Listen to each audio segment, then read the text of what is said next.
Bonjour à tous et bienvenue pour cette nouvelle quotidienne des playoffs NBA 2025. Aujourd'hui, les finales de conférence ont commencé. Désolé pour la semaine passée, semaine compliquée pour moi. La semaine passée, j'étais bien malade. On n'a pas pu assurer la fin des demi-finales de conf, mais on est parti pour ces finales de conf cette fois-ci. Donc Wolves contre Thunder. J'espère que vous allez bien. Hello, premier live pour moi habitué en podcast. Bienvenue à toi. J'espère que ça te plaira. Donc surtout qu'en plus aujourd'hui on a qu'un match, c'est plus les playoffs avancent, plus ça va être court. Je suis encore tout seul aujourd'hui, vous aurez compris, pas d'invité malheureusement, je suis tout seul. On va essayer un peu de parler de ce match, et c'est vrai que on va essayer de basculer. Dites-moi au niveau du son, est-ce que c'est bon, la musique de fond, elle est pas trop forte non plus.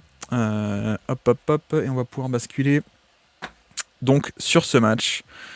Salut à toi, c'est moi T6, bienvenue à toi. Bref, donc on est parti. OKC contre Minnesota, match 1. Les matchs 1 sont toujours hyper intéressants, évidemment, parce que plein d'enseignements tactiques sur comment est-ce que ça va se passer, tel ou tel élément. Donc on va essayer de décortiquer tout ça. Match intéressant. Je sais pas si vous l'avez vu un peu en détail ou pas. J'entends pas de musique. Ok, moi je vais peut-être un peu faible alors, je ne sais pas. Match hyper intéressant, je trouve, même si ça s'est un peu emballé sur la fin de match et que deuxième mi-temps c'était un peu plié, mais pour le coup j'ai bien aimé quand même le début de match et à quel point est-ce que les Wolves arrivaient un peu à tenir tête d'un point de vue tactique, mais je pense qu'on peut aussi commencer par ça. Donc 114-88, un sacré écart mine de rien en faveur de OKC, mais vous allez voir que si on va voir un peu les stats, il y a un écart qui est assez conséquent au final en termes de production offensive, et en fait juste les Wolves peuvent pas jouer comme ça, ils peuvent pas gagner ce genre de match assez simplement. Regardez un peu ici ce qu'on voit. Offensive rating, d'accord, 94 points par 100 possessions versus 113. Ça c'est juste le résultat final, mais surtout la manière, c'est-à-dire qu'on a une équipe des Wolves qui a mal shooté, on le voit ici sur le IFG, donc c'est l'adresse au tir, tout type de tir, mais surtout, un des points de bascule qu'on avait mis en avant, c'est la défense de KC, qui est une défense d'élite. Et Chris Finch en avait parlé aussi en conférence de presse en mode il faut que notre attaque elle soit assez simple, parce que dès qu'on va un peu dans de la complexité, et donc notamment des passes, des driving kicks ou des trucs comme ça, tu t'exposes un peu à la meilleure défense de NBA, voire même de l'histoire en termes de création de turnover, en termes de générer des pertes de balles, et là on a eu ça. Donc en fait tu ne peux juste pas gagner un match comme ça, quoi, où en fait tout est allé du mauvais côté pour les Wolves versus tout est allé du bon côté pour OKC, et au final on est à quoi? On est à 21% de turnover percentage, c'est énormissime, et on a bien vu l'aspect de playmaking défensif d'OKC, et c'est vrai que ce sera un point à surveiller, parce que en effet il y a un peu ce truc de si OKC arrive à faire ça sur 5-6 matchs, c'est mort, quoi. Ça peut même s'arrêter à 4 matchs, quoi. Mais ce niveau de déchets, à mon avis, est un peu trop problématique, mais c'est aussi lié au Thunder, à leur défense assez géniale. Mais pour le coup, j'ai trouvé pas mal de parfois de pertes de balles. Je vais pas dire évitables, mais c'est vrai que c'est pas que des ballons perdus un peu n'importe comment. Mais il y a certains ballons, c'est vrai que peut-être l'attaque était pas bien rodée, peut-être qu'on a un peu mal appréhendé certains schémas. Voilà, il y a des fois où là on voit Edwards qui tombe tout seul, quoi, sur une isolation en tête de raquette. Là c'est pas totalement le côté playmaking défensif, les mains sur la trajectoire de passe, les bonnes lectures, etc. Il y a aussi je pense en partie des paires de balles évitables. Là on en voit une aussi, ça ils l'ont fait un peu tout le match. Vous voyez qu'on a Edwards qui essaie de faire un peu une isolation sur Wallace, et en fait il va tourner la tête, et de l'autre côté, depuis son angle mort, il y a Jalen Williams qui va surgir pour piquer un ballon là. Vous voyez, Williams est dans le corner, hop, il va surgir, et Edwards ne le voit pas parce que dans son dos, je crois qu'il y a une autre paire de balles un peu comme ça sur Randle également. Deuxième mi-temps peut-être où Williams fait un peu la même chose, mais bref, il y a un peu ce côté paire de balles qui coûte trop cher par rapport aux Wolves. Donc on l'a dit, on l'avait dit en preview, alors que je salue Thibaut Gouin, je salue aussi Nathan, salut à toi. C'est quoi les percentiles? C'est le rang. C'est le rang de la performance par rapport à tous les autres matchs NBA. Donc tu vois par exemple là, les turnover percentage, puisqu'on parle de ça, 21% en chiffre brut, donc ça fait combien en chiffre brut? On a dit j'ai pas le total ici, c'est une 17 turnover sur le match, mais c'est 6e centile, ça veut dire que c'est un score qui est plus grand que seulement 6% de tous les autres matchs cette saison. Donc en gros, c'est très mauvais. Un score d'élite, ce serait 95e centile par exemple, donc ce serait mieux que 95% des autres matchs NBA cette saison. Donc voilà, Voilà. Salut Palmacide, bienvenue à toi. Mais on est un peu obligé de commencer par ça pour moi, parce que on l'avait dit en preview, il y a très peu de marge d'erreur pour les Wolves offensivement. Je pense qu'on peut dire assez simplement que Minnesota est peut-être l'outsider dans cette série. Et c'est vrai qu'OKC a peut-être des moyens de gagner des séries un peu autrement. OKC a gagné une série contre Denver sans mettre 2-3 points, sans avoir un Jalen Williams qui était énorme, et pourtant ils peuvent gagner parce qu'ils ont une marge d'erreur ailleurs, quoi. Ils peuvent créer de la valeur ailleurs, de par leur défense, de par le jeu de possession parfois, etc. Là, c'est vrai que l'attaque des Wolves, tu fais face à une défense qui est d'élite, t'as une attaque qui est bonne, mais peut-être pas élite non plus côté Wolves, parce que spacing, parce que tel élément, donc tu peux pas te permettre ce genre de choses. La marge d'erreur est tellement fine que tu perds autant de ballons, c'est un peu mort, quoi. Parce qu'en plus, on peut regarder directement. On a aussi un match où c'était un bon point pour les Wolves, mais aucune équipe n'a été performante en transition, en contre-attaque, et donc y compris OKC, parce que les Wolves ont bien freiné. Donc c'est encore un domaine du jeu des points faciles où OKC était allé chercher plein de points faciles en transition contre Denver parce que Denver était nul. Là, les Wolves ont quand même bien tenu là-dessus. En termes de fréquence, vous voyez que en termes de fréquence et d'efficacité sur transition, on n'a pas tant que ça de points faciles pour OKC. Donc c'est pour dire qu'il y a certains points qui sont allés pas mal côté Minnesota, mais non. Premièrement, trop de pertes de balles, et puis deuxièmement, c'est l'adresse. Vous voyez, l'IFG de tous les tirs en général, on est à 45%, mais d'IFG, on s'en fout, on sait pas à quoi ça représente, ce que ça représente, pardon. 13e centile au niveau de l'IFG, donc les tirs sont pas rentrés, et si on va voir un peu le détail, vous voyez que on a 50% de tirs qui sont mis au panier.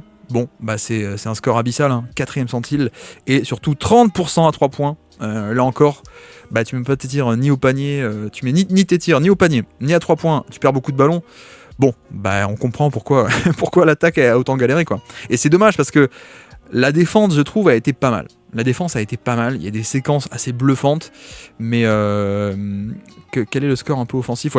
OKC fait un score un peu dans la moyenne en termes de production offensive, alors que ils sont en méga surchauffe à 3 points. Ils shootent à 47% à 3 points. La théorie du catch-up, on va y arriver.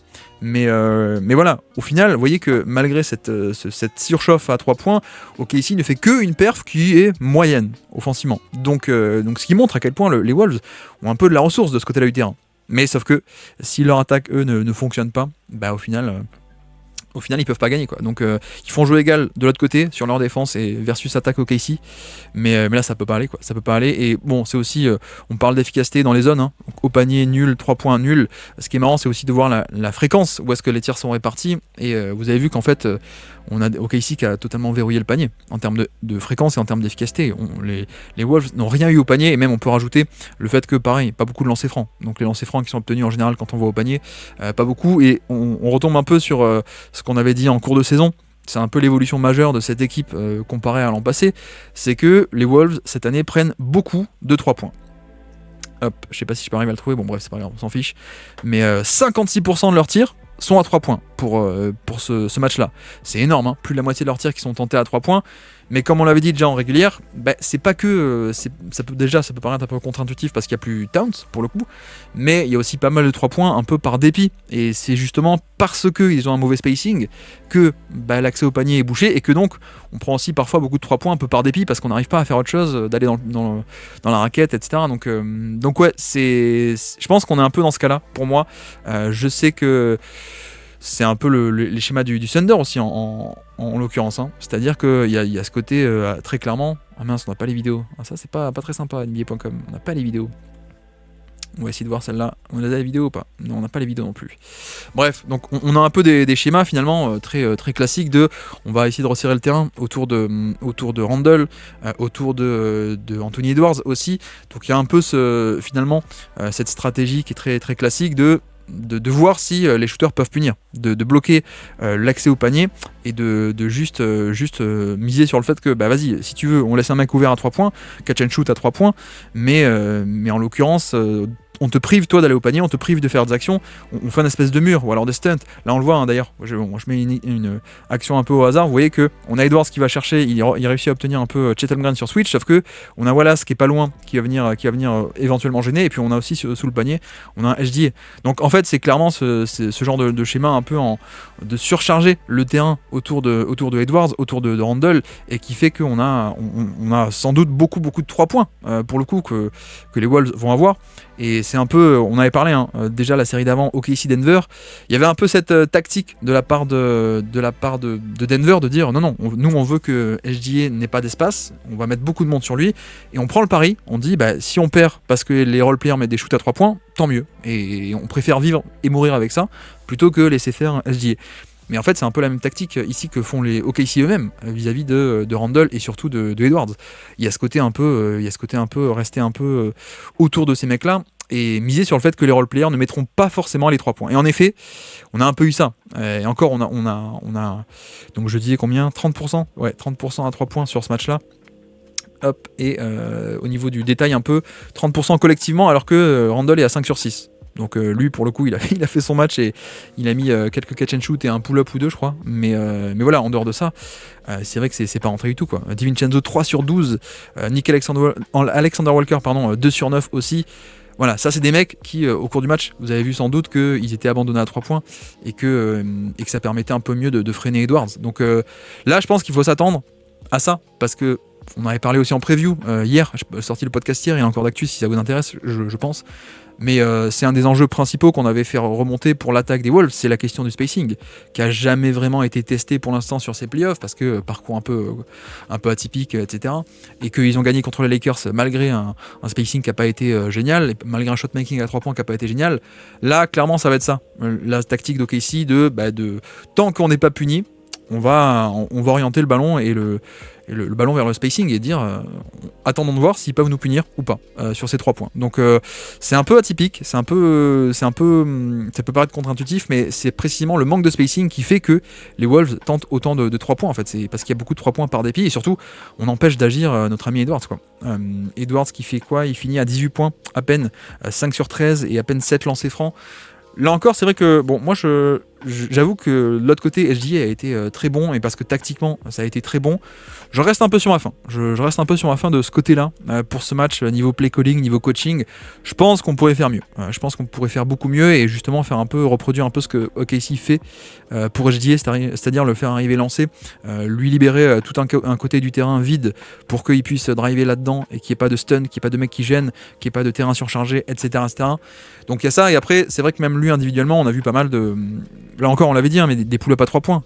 Et c'est un peu une tendance de son jeu, de vouloir s'arrêter pour le pull-up, parce qu'il peut les mettre, d'accord.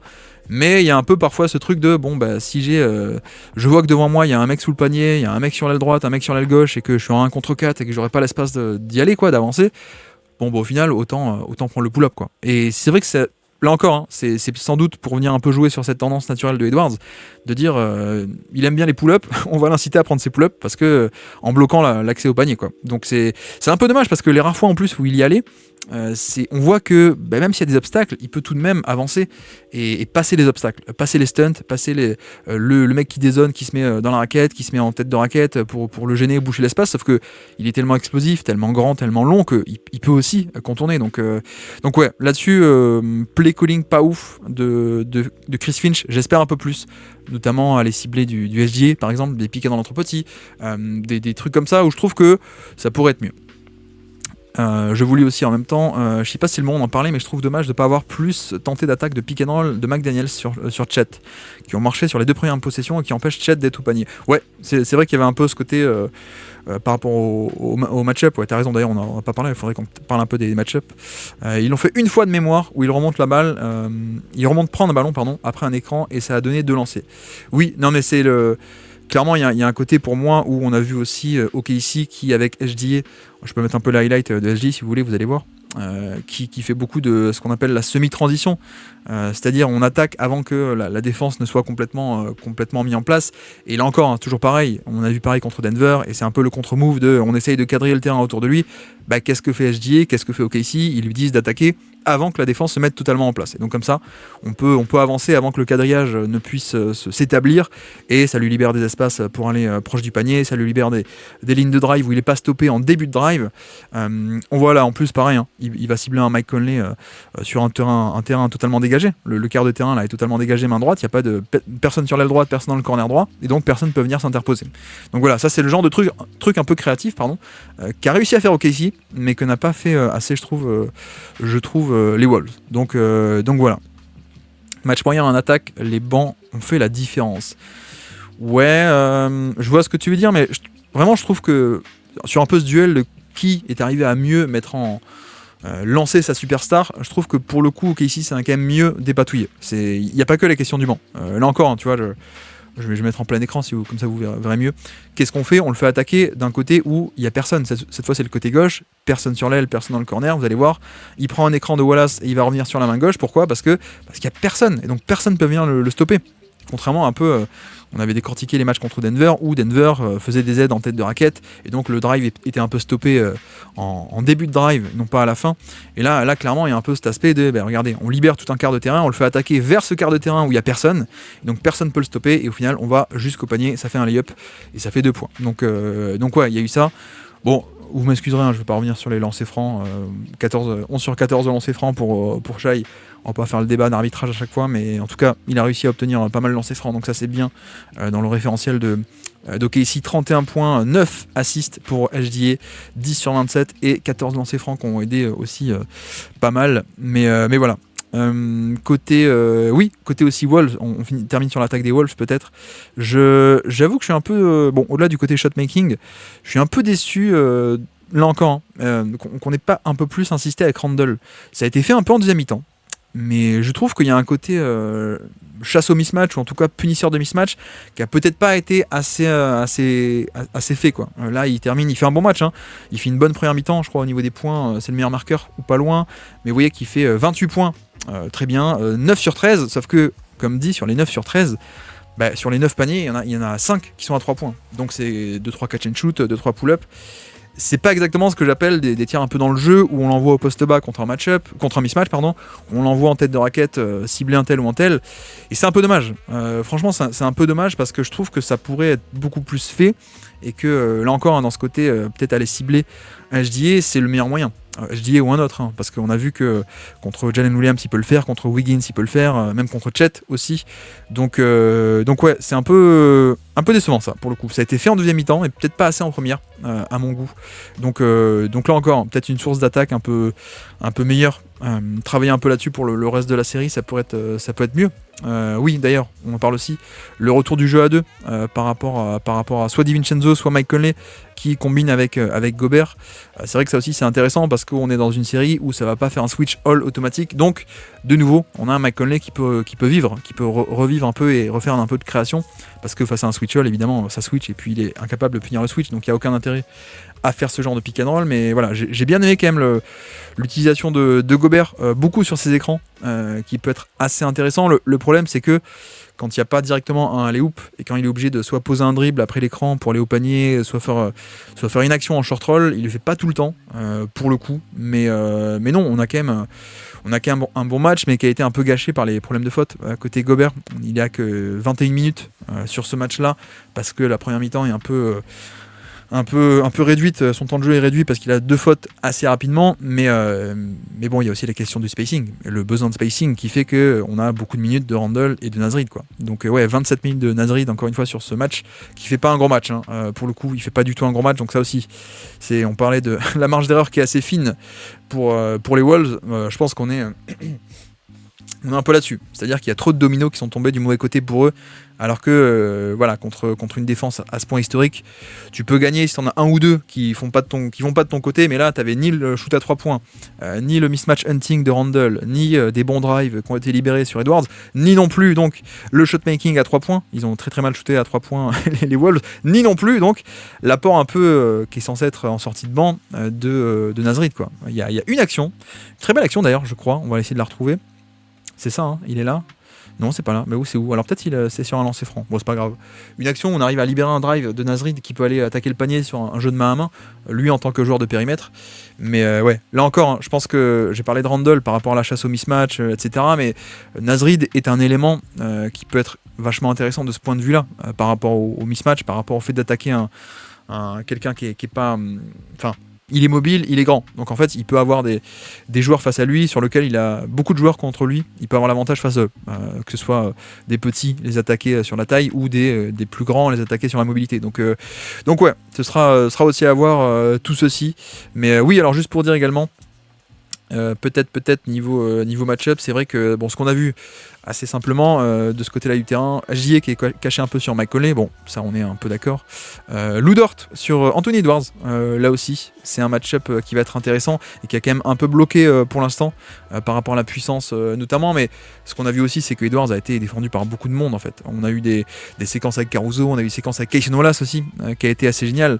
Donc voilà, et en plus, comme on l'a dit aussi, il n'y a pas que le mec qui est devant Edwards qui compte, il y a aussi le deuxième, le troisième, quatrième défenseur autour, donc voilà.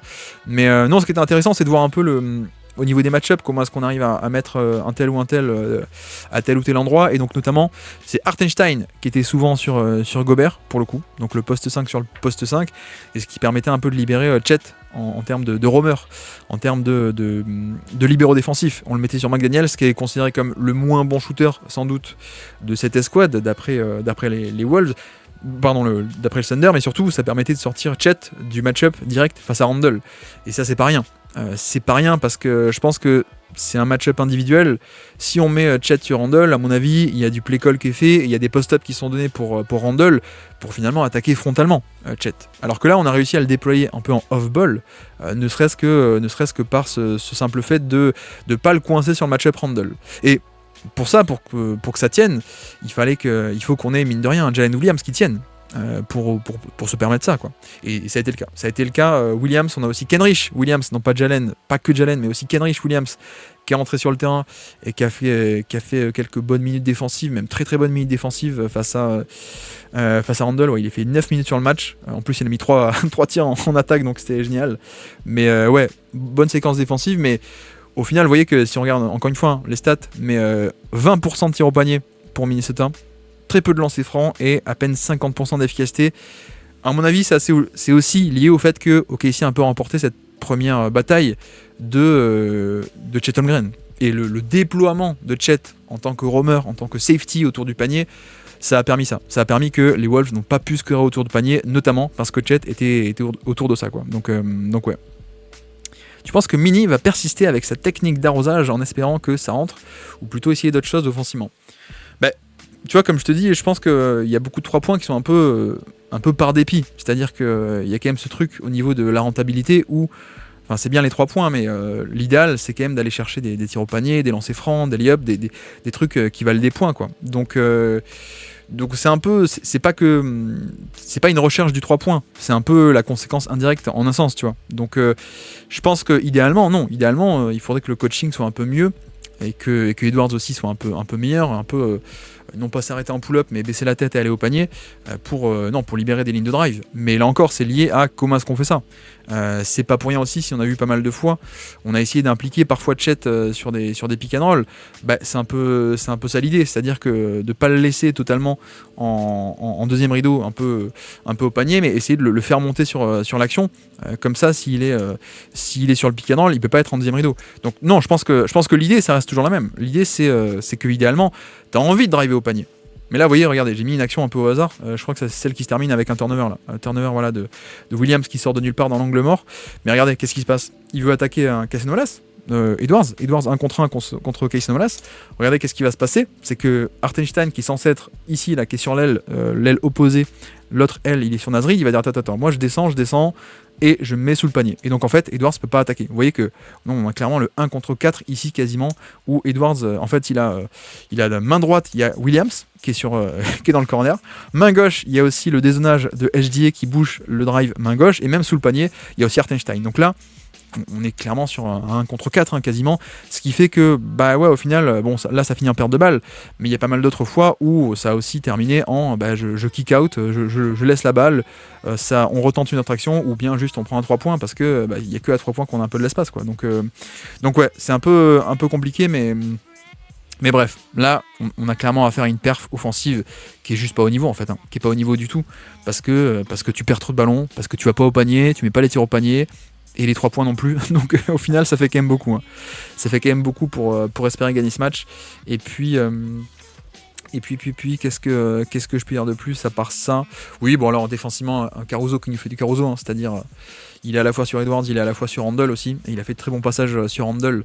Donc évidemment, le post-up de Nasrid, j'en ai parlé, mais il n'a pas réussi du tout à faire ce qu'il voulait ou à scorer 1 sur 11 sur ce match-là, c'est un peu dommage. Mais aussi pourquoi ? Parce que dès qu'il a essayé un peu d'attaquer en post-up, Nasrid, ça n'a pas marché du tout. Il fait quoi ? Il fait 3 pertes de balles en plus de ce 1 sur 11. Mais dès qu'il était au poste bas, en fait, ça doublait. Ça doublait depuis le haut, ça doublait depuis le bas. Et même sur des 1 contre 1, des vrais 1 contre 1, Jalen Williams a carrément bien tenu sur des 1 contre 1. Et je crois que c'est Williams qui sur des post-up un peu de 1 contre 1 où il n'y a pas besoin de faire des aides, qui arrive à générer 2 pertes de balles. Je crois qu'on va en voir ici une en première mi-temps et une autre en deuxième mi-temps. Voilà, on attaque 1 contre 1, hop, et perte de balles. Williams qui provoque le turnover. Et puis pareil, hop, ici deuxième mi-temps, 1 contre 1. Et à la fin, alors non, il y a une aide, cette fois il y a une aide de HDA derrière, mais voilà, encore une perte de balle. Donc ouais, voilà aussi, ça c'est. Encore une fois, il faut que tu as envie de gagner, tu peux pas avoir autant de trucs qui vont mal de ton côté. Mais cela dit, j'ai bien aimé. Un truc que j'ai bien aimé, c'est un peu les séquences DiVincenzo en créateur, qui est pas toujours le cas, mais qui a été pas mal du tout sur le pick and roll avec Gobert, qui a vraiment en fait été presque le créateur secondaire de ce match-là. Avec des driving kicks, avec des bonnes passes, avec des pick and roll 1-5, donc lui et Gobert qui ont été faits plein centre. Franchement, c'était pas mal. C'était un des seuls qui ont été bien en termes de création de décalage, sauf que je crois que lui non plus, il met pas ses tirs. Voilà, 3 sur 14. Donc il y a des bons trucs créés, mais il n'y a pas les tirs qui rentrent. Rarement vu autant de pertes de balles sur le post-up de la part des Wolves. Ouais, exactement. Mais ça, c'est aussi de la part d'OKC qui s'amuse à doubler. Doubler une fois de ligne de fond, une fois depuis le haut, on varie un peu. Et puis, tu vois, c'est vrai que Nasrid, en plus, c'est... Bon, moi je l'adore. Il a un profil, un cocktail physico-athlétique génial, du shoot, du drive, comme très peu en NBA parmi les intérieurs, pour le coup. Mais il n'y a pas le côté cérébral, Nasrid, il n'y a pas de passing du tout, mais il n'y a pas le côté cérébral, donc tu vois, ça me surprend pas non plus que peut-être face à des défenses un peu complexes, il est fait de la perte de balles, mais voilà, tout ceci est lié, il y a un adversaire en face, et quand tu as des bons playmakers défensifs, pour l'instant, ce point de bascule est tombé côté OKC, donc voilà. Et puis de l'autre côté, l'attaque d'OKC, franchement, assez admiratif. Franchement, assez admiratif de la part d'OKC sur le play calling, parce que là encore, je trouve que notre ami HDA, il s'est libéré quand même de très très très bonnes choses, pour le coup, avec le côté, j'ai déjà un peu développé tout à l'heure, j'en ai dit 2 mots, mais voilà, vous voyez, on le fait attaquer sur des côtés où il n'y a personne, donc en fait, il n'y a pas d'obstacle qui peut s'interposer, et il peut aller jusqu'au panier. Il y a eu des... Et puis... mince, j'oublie les trucs, oui non, la semi-transition, donc là vous voyez, semi-transition, c'est pas de la contre-attaque totalement, mais la défense n'est pas en place, qu'est-ce qu'il va faire ? Il va attaquer avant que ça se mette en place, et donc là, le quadrillage, il peut pas se faire. Voilà, il va sur son spot, il prend le mi-distance, c'est génial, et notez aussi, au-delà du rythme, et au-delà du moment de la possession, où est-ce que ça attaque, regardez aussi quelle est la structure du terrain, on a un mec dans le corner, un mec sur l'aile opposée. Je l'avais décrit un peu ça, dans le podcast des previews qui est sorti hier. C'était exactement la technique des Mavs de l'an passé pour Luka Doncic, pour que Luka Doncic non plus n'ait pas de stunt, n'ait pas de dead en tête de raquette qui viennent le gêner et qui l'empêchent de driver. C'était, on mettait Kyrie dans le corner, on mettait un autre shooter sur l'autre aile, et donc il y avait tout ce boulevard, vous voyez, tout ce boulevard là où on n'a personne qui peut s'interposer en tête de raquette ou en début de drive, et donc on avait Doncic qui pouvait aller sur ses spots pour le flotteur à 1 mètre du panier ou 2, et là pareil, HDA, personne ne peut venir l'attaquer, parce que là, DiVincenzo, s'il vient aider, il y a ce qu'on appelle un shooter à une passe près, un catch and shoot à une passe près, donc une passe directe et un 3 points directement, et puis là pareil, on a un défenseur qui peut venir depuis l'autre aile, mais c'est un peu loin, et puis même s'il vient, un shooter à une passe près qui est Snowlas. Donc la structure du terrain a été géniale, je trouve. Play calling, l'organisation du terrain pour libérer des boulevards. Et puis là pareil, là on revoit aussi le fameux 1-4 flat, donc le 1-4 à plat si vous voulez. Donc le 1 c'est en haut, c'est HDA, et le 4 flat, le 4 à plat littéralement, c'est 4 joueurs de OKC qui sont ligne de fond, grosso modo. Pourquoi ? Là encore, pour qu'il n'y ait personne sur les 2 ailes.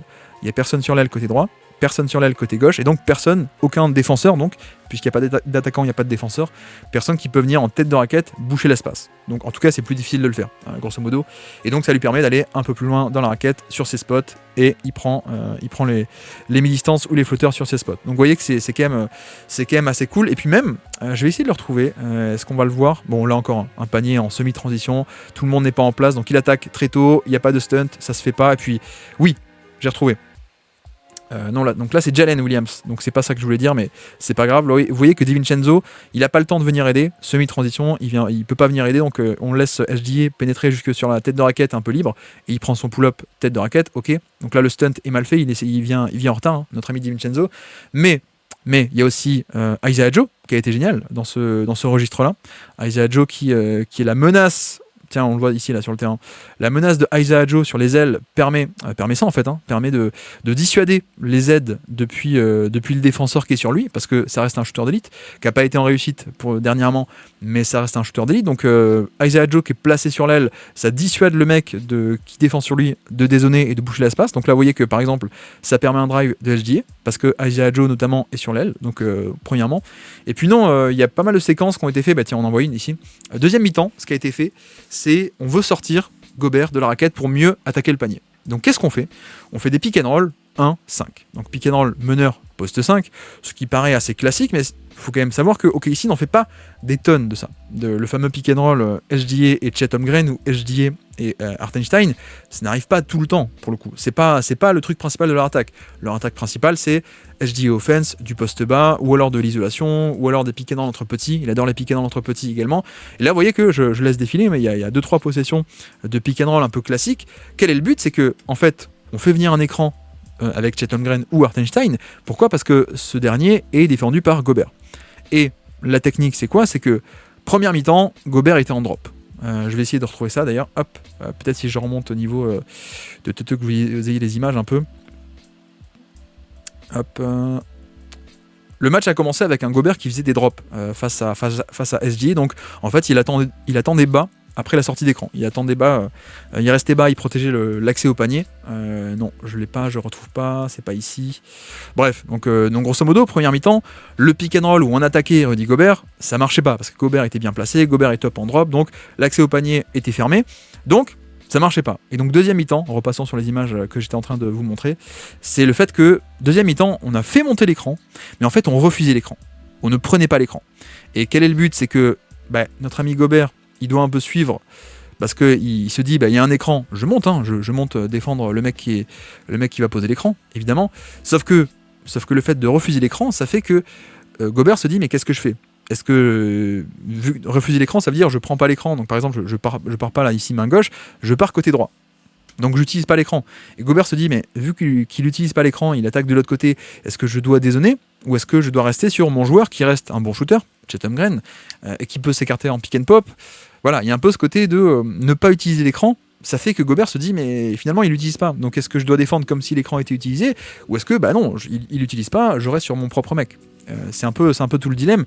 Et avec en plus ce truc de donc non seulement ça permet de ne pas affronter un drop. Donc si tu prends l'écran, il y a le drop de Gobert, là c'est pas le cas. Et l'autre avantage c'est que si Gobert est sur Chet, il reste sur Chet dans le périmètre, il n'est pas dans la raquette. Donc finalement ce côté faire monter Chet Holmgren et donc Gobert pour faire genre on fait un pick and roll mais finalement on l'utilise pas, ça fait que la raquette était libérée. Là on a le meilleur exemple de ça, je crois. Donc on est troisième quart-temps, vous voyez Chet Holmgren qui veut poser un écran, l'écran pour partir main droite, que fait HDA ? Il refuse l'écran, il part côté gauche. Et là Gobert se dit mince, je suis du mauvais côté, j'attendais pour le réceptionner main droite, qu'est-ce que je fais ? Est-ce que j'accours ici en drop mais sauf qu'il n'a pas pris l'écran ? Et en fait non, il le fait pas, en tout cas comme il part du mauvais côté, il peut pas être à temps non plus. Donc en fait c'est juste on a écarté Gobert du panier et ensuite on attaque par ailleurs. Donc comme ça Gobert n'est pas sous le panier et en plus on n'a même pas à l'affronter directement. Donc voilà, c'est un peu l'idée et qui a très bien marché. Bon, il n'y a pas que ça, mais globalement je voulais un peu développer parce que ça fait partie pour moi du play calling qui a été excellentissime offensivement de la part de McDaniel. On parle beaucoup de la défense, mais l'attaque est aussi assez géniale. Donc voilà un peu pour l'aspect de SGA.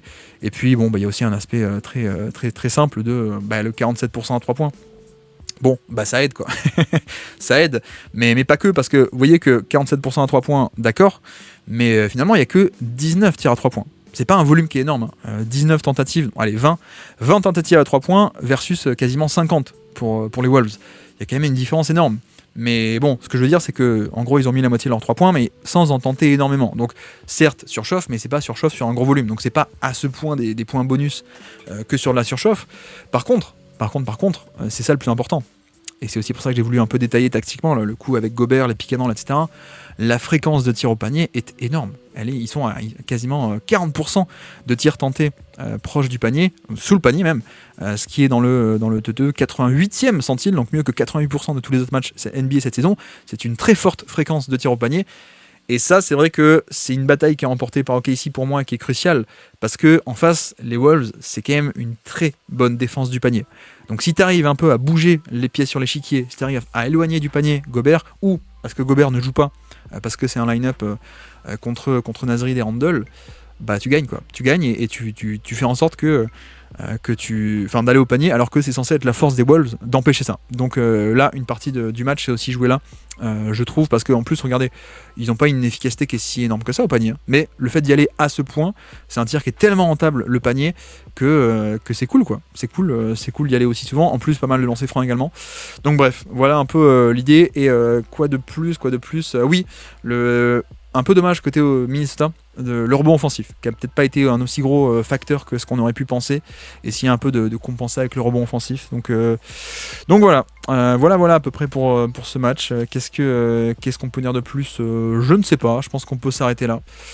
0 points en contre-attaque pour les Wolves. Ouais, exactement, c'est vrai que tu as raison, on peut insister aussi là-dessus, mais je parlais un peu du rebond.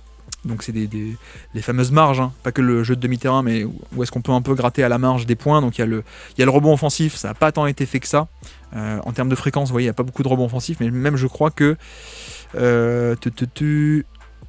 Voilà, c'est ça, la transition aussi, comme tu dis, transition, il n'y a pas de point de bonus en transition non plus. Donc ça, c'est moins surprenant, puisqu'on sait qu'OKC est une défense d'élite en transition.